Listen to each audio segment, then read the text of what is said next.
So you love antique cars, the challenge of piecing them back together, the pride of showing them off, and the memories that they bring back. Well, today is a perfect day for you, as the better part is enjoying the sun and socializing with owners and car lovers at the 10th Annual Antique Auto Show in History Park, San Jose. This auto show is sponsored by the Santa Clara Valley Model T Ford Club in History, San Jose. Let's have a look around and meet some vintage cars and their owners.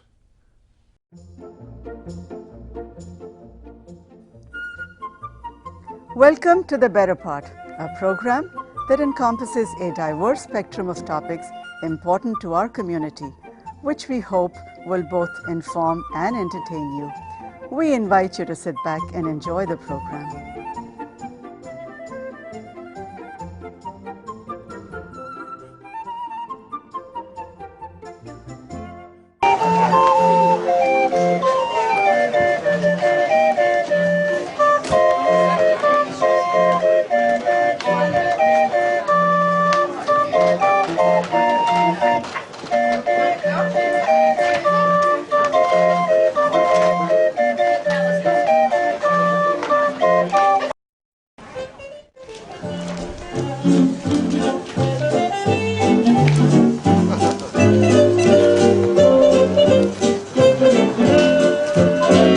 We're here at the Antique Car Show, and I'm talking with Vince Cortese, who has a beautiful vehicle here.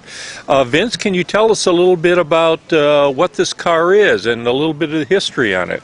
It's a 1913 Model T Roadster, and of course that's you can tell when it's anything below a 1914 by the firewall, the wood portion right behind the hood. It's a labor of love to get it to where it is now. It's always has a few headaches, like most of the people when these cars were made were all mechanics anyway. So the strange thing about these things, when they were made, we didn't have these roads that we have now. Every once in a while you might see them on TV, showing them going through the muddy streets and so on and so forth. That's why we have the high wheels on them and the high undercarriage. The other interesting thing is there wasn't many gas stations around, but everybody seemed to have a still. Well, you know, that's an interesting point. With today's emphasis on gas mileage, how much miles per gallon did one of these get? Anywhere from 20 to 30 miles to the gallon. So that's really comparable to what we get today in most cars, at least. Yeah, we've come a long way, haven't we? That's interesting. You know, one of the things I notice on this car is a spectacular paint job on it. And the white wall tires, are these types of colors and so on representative of the era in which they were actually driven, or are these specially painted for the display? Actually, they're factory colors. They're all factory colors. Henry Ford, there's a few myths about the colors of these cars. From 1908 until 1914, you could have any color you want. White walls, I believe, were an extra. Speedometer was an extra. It cost $4 for a speedometer. $4? Wow, what a bargain! What a bargain! Now I notice you have some very unique headlamps on here. Were these gas lamps or were these electric? Those were oil lamps. Okay, let me show you one of the interesting things about the lamps. If you open this door right here, you see that they used to light the lights. Oh, really? Or carbide, like a acetylene torch. Same thing. And the acetylene generator was around the side. We have that currently disconnected. I'm a little afraid of acetylene, and that fed the lights here. And was this acetylene too, or? No, those were coil oil, I guess they call it. Okay. Kerosene, coil oil, and then the back light was the same thing. Now you kind of said a magic word here. I can't help but notice that this has got white tires. Was this also the type of tire that came originally from the factory? Yes. That was and then one of the myths was that Henry Ford used to say, give them any color they want as long as it's black. Well, the reason that they did that was black is a quick-drying paint. I see. And in order to speed up production, of course, the paint had to dry fast before they take them off the line. This car, the 1913, is the first one to come on the mass production. 1913 was when the assembly line was established. I see. Well, this is really interesting because I certainly remember white wall tires from the 1950s, but I never realized that they had them back in 1913.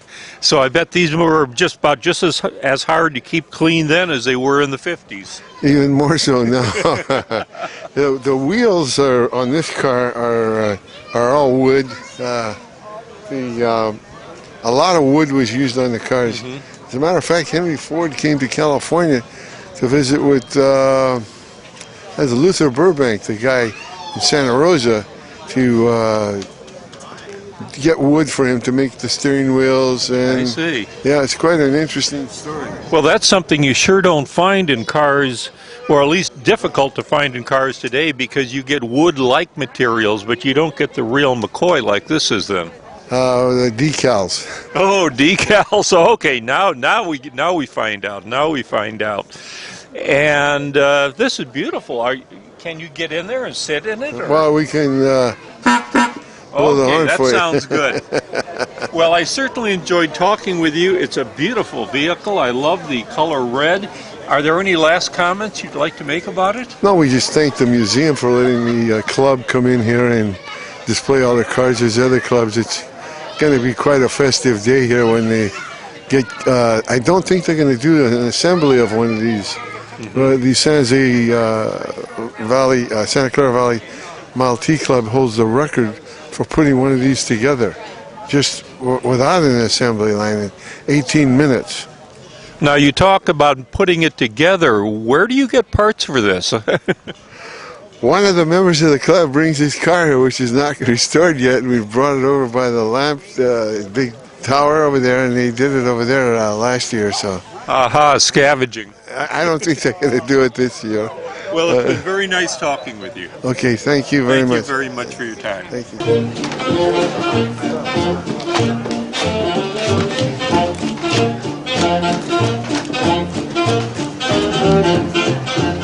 Hello. Hi, how are you? Just great today. Beautiful day out here. It is, it's fun. And we're here at the 10th Annual Antique Auto Show in History Park in San Jose. And we are talking with Karen Bromer. Karen. And I'm president of the Bay Area Horseless Carriage Club, which is one of the groups here with all of the different cars, and we love to come out and share our cars. Well, that's great. Now, can you tell us, this looks not to be a typical passenger vehicle. No. Was this a delivery vehicle? Yes, it was a commercial meant to be for the bakery, and in the days in 1912 when this Model T was built, the driver would drive out to people's houses and deliver their orders of their pies and their pastries. I see. And this is certainly dramatic. I mean, you'll notice this coming down the street with the red and the black contrast. Absolutely. Was this the way the vehicle was originally looked in colors? We think it did, yes. This bakery, the King's Bakery, was in Detroit. It was a commercial bakery, and my husband's grandfather worked for them. He was a baker, and then my father-in-law was a baker, and he created all the recipes, and my husband also bakes today. So the name on the side is all three generations, all William Bromers. And you own this vehicle? Yes, we built this from the ground up. This is a complete restoration. Well, where did you get the parts for this? Well, we collected, over the years, it took us 30 years, we collected the parts, which were all of the pieces that needed to be for the running chassis, and my husband's specialty was brass, so he built the radiator and the lamps, and then we built the car, and we took a picture that came from the Ford archives, and we took all the specifications out and built it a piece at a time. And so it's got hard rock maple, which means it's basically a big puzzle, which is took us almost 2 years to put together. And it is basically they only built it for 1 year. So this is truly a labor of love. Yes, it is. We have always wanted to do it, and so this was the fruition of it. One thing I noticed down here is a license plate. Is that an original type of license plate? Yes, originally they didn't have license plates for these cars. In the early days of driving, there were so few cars, they didn't need to license them. So a lot of the fellows would go down to the hardware store and get a piece of metal and take the numbers, which were house numbers, and put them on, and they created their own. And then sometime later, they ended up putting them all in order. So this may be, so maybe somebody lived at this house sometime. Well, I suppose they made up some series. I'm not sure how they came to the numbers. Let's take a little walk around the vehicle and you can tell me more about it. Okay. Now this device here on the side is what? This is called a carbide generator, and a carbide generator has carbide. It creates a gas. The gas is put in here with water. It creates a pressure. So it's really, they put it on the running board because it was dangerous. It could explode. But the idea is that there's a red rubber hose coming out of the back of it, and it goes to the front up here. Comes underneath, it comes up to the inside of the headlamp, and if you look inside the headlamp you'll see a little Y, and that's where you ignite it with a match, and then you have headlamp. That's supposed to be the power to give you headlights. The only problem is they only saw 5 feet out in front, so... Okay, so you really couldn't see very far then. Right, and these are side lamps, and they still use kerosene. I see. So you actually lit these with a match or something? Right, you opened it up with a little door, and you lit it, it was like a candle. So they didn't drive at night very much. No. Now this is very fine detail. Did the vehicle originally look like this with the pinstriping? Yes, it did. That was the idea, that you had to make your car look different than everybody else's. Henry Ford said you could add your car any color you wanted as long as it was black. And so people, being individual, wanted to create striping. So the striping goes all the way down the body lines. And if you looked underneath at the chassis, it's actually underneath on the chassis too, and on the wheels. And one thing I do recognize, I take it this is a horn? That's right. And blow a honk oh this yeah, first? that needs to be near the end, over here. Okay, okay. Great stuff. Well, we didn't want people to know. In the old days, they used to make people walk in front of the cars to warn people because they didn't understand the cars would run them down. I see. Now, let's take a look where they stored the baked goods. We have a great deal of fine wood detail here. Yes. This is beautifully done, and people must have taken a lot of time and patience to put this together. Yes, my husband built this one piece at a time, and what you'll notice is that the top roof is curved with 2 separate curves. The body is bowed out, and at the back of the door it's bowed under. This was really a challenge to do curved wood projects. This is hard rock maple, which was what used originally. It's very flexible, very strong, but very heavy, which makes the car top heavy. I see. Now, in here I notice you have some pies, and these, I take it, are display pies? These are display pies, but it gives people the idea of what it was like when the fellow was going to deliver it to people's houses. About how many deliveries could a truck like this make in one load? Well, he could probably have 4 or 5 shelves, and he probably could have at least a dozen pies, so maybe 2 dozen, 3 dozen pies. Okay. Now, do you drive this vehicle on the road much, or...? It's as with any display car that's come from 1912, which makes it very old. You have to drive very progressively and very carefully because your top speed's only going to be about 30 miles an hour. I see. So you stay off of 280. Yes, we do. We drive lots and lots of back roads. Our Horseless Carriage Club invites people who have these cars, anything before 1916. We go on a tour every month of the year. Now, this vehicle is so beautifully done and so elegant, and I notice a lot of the other vehicles are similarly, beautifully done. Now I've got to bring up an awful subject. How do you insure something like this? Well, there are companies that deal with just antique car owners and really understand the love that people have for their cars, and they make a deal that makes it so they're protected wherever they go. And so you deal with different professional companies. Even AAA knows about us. I see. Well, good for them. At least they understand it. Yes. Are there any final comments you'd like to make? Just, we are happy to bring the cars out and share them with everybody, have people ask questions and take their pictures, and know that there are people that enjoy the old times, and we work very hard to keep these cars on the road. Well, thank you very much for talking with us, and enjoy the rest of this beautiful afternoon. Okay, well, thank you very much. Thank you. Okay, goodbye.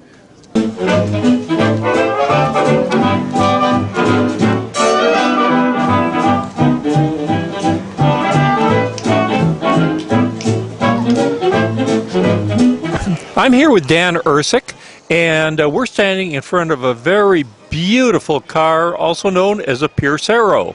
Dan, can you tell us a bit about this vehicle? Yeah, this is a 1916 Pierce Arrow. It's sold new out of Buffalo, New York for $5,000. The car weighs about 4,800 pounds. It's a large six-cylinder motor. It's 415 cubic inches, 7 main bearings, full pressure oiling system. These were beautifully built and beautifully engineered cars. They were just about the finest car built in the United States at that time. So this was really a luxury vehicle for its time. Yeah, very much so. You could buy a beautiful 12-room home in the best part of any town for $5,000 back in 1916. And I've got to ask, what does $5,000 then roughly translate to today? I'm not quite sure what it really translates to, but this car's worth in excess of $100,000. Okay, very good. You mentioned the engine here. Could you show us the engine? Sure, I'd be happy to.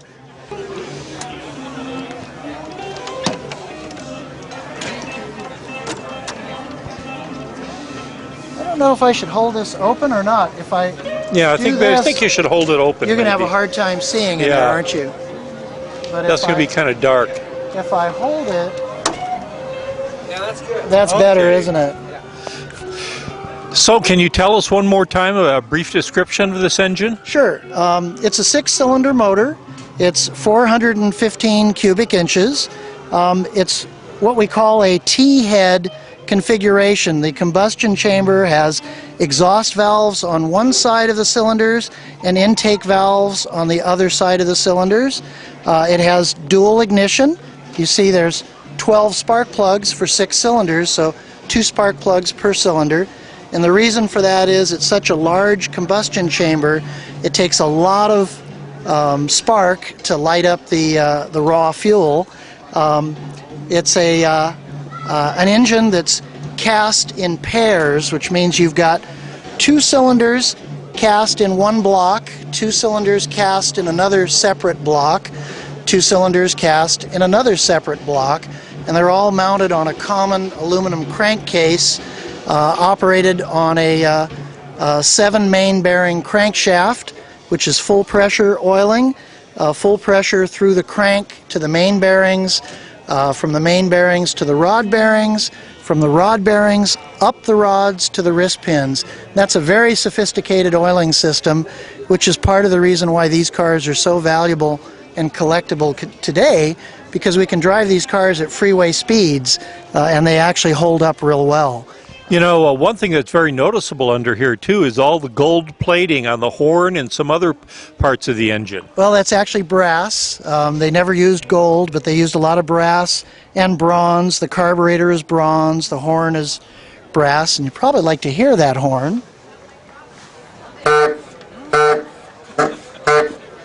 Okay, that's got quite the tone to it, all right. That's very distinctive. And Pierce Arrow called that the country horn.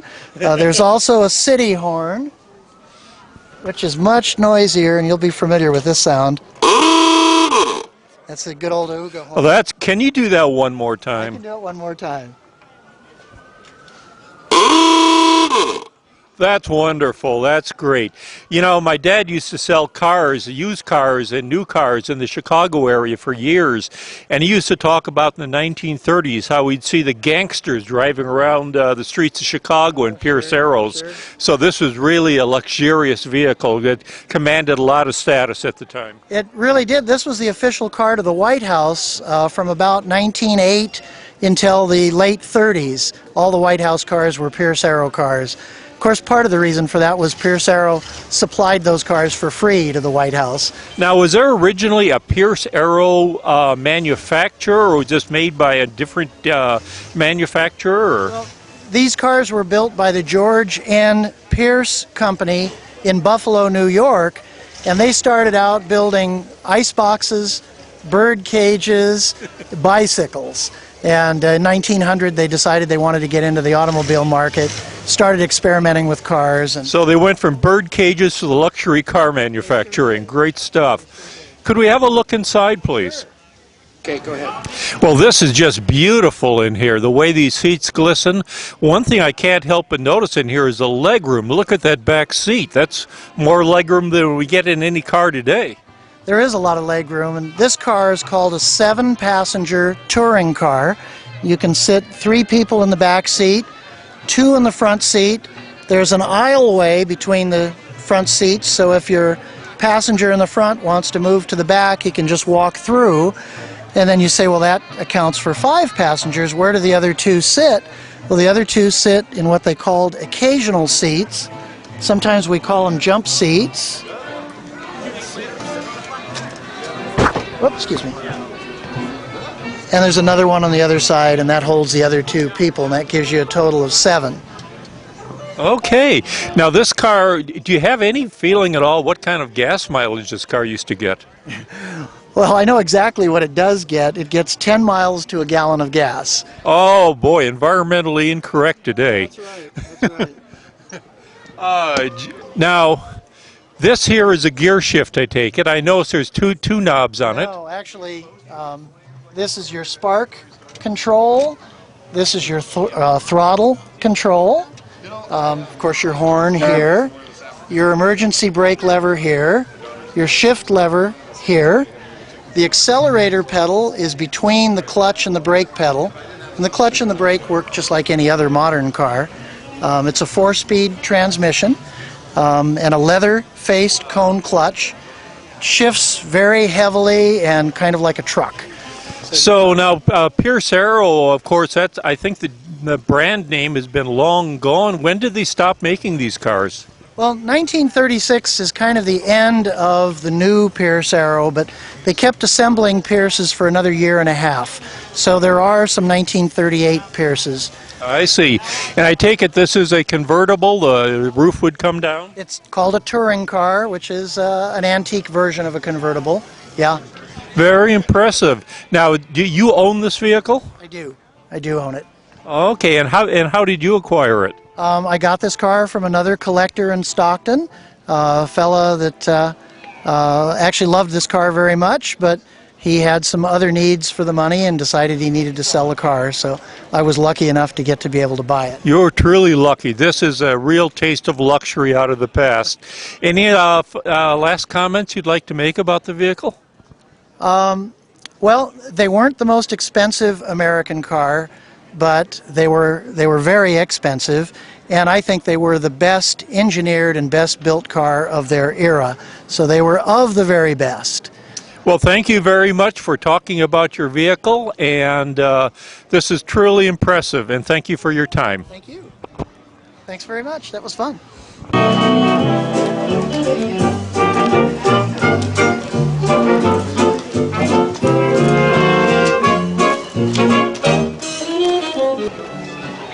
I'm here with Luke Rizzuto, and we're standing in front of a beautiful green vehicle that it looks like it has kind of interesting history. I notice a placard in the car here, New York to San Francisco. Could you tell us what this car is and a little bit about the history? Yeah, this is a 1918 Chevrolet V8. This is the first overhead valve production V8 made. Chevrolet designed it, Louis Chevrolet designed it himself. This is the Henry Ford Museum car. It only has 8,000 miles on it. I've owned it for 20 years, and the museum's owned it for 51 years.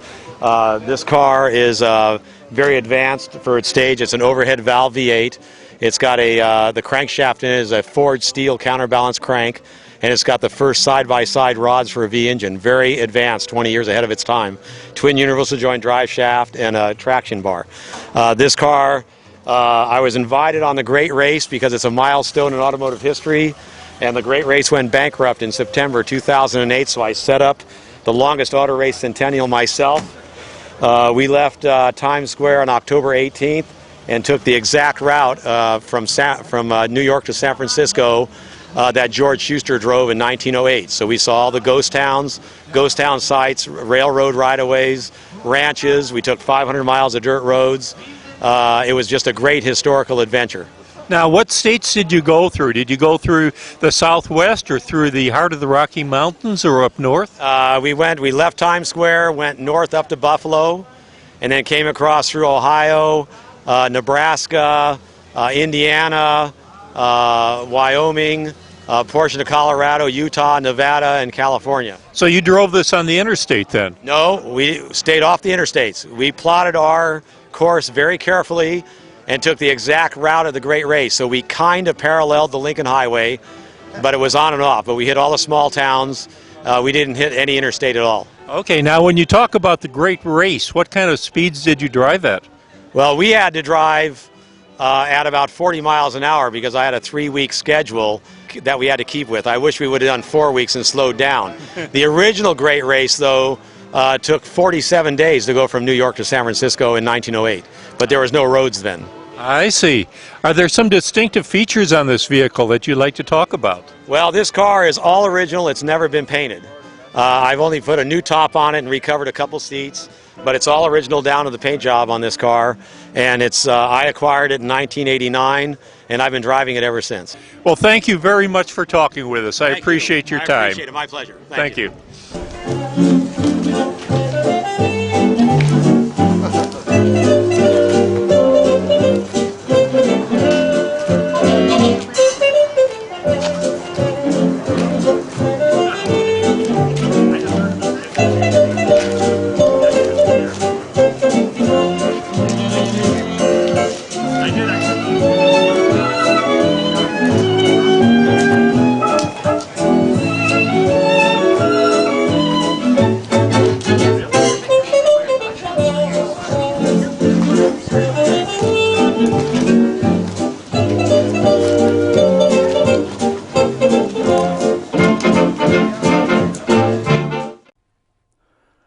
Thank you for joining us.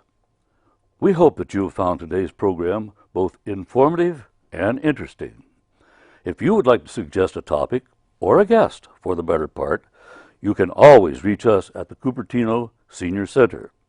The number there is 408-777-3150. You can learn more about us and order a copy of this program or one of the many programs that we've done by visiting our website. The website address is www.thebetterpart.com. The Better Part has many of its programs available through the Santa Clara County Library System. And the Better Part has selected programs also on YouTube. Thanks again for watching. See you next week.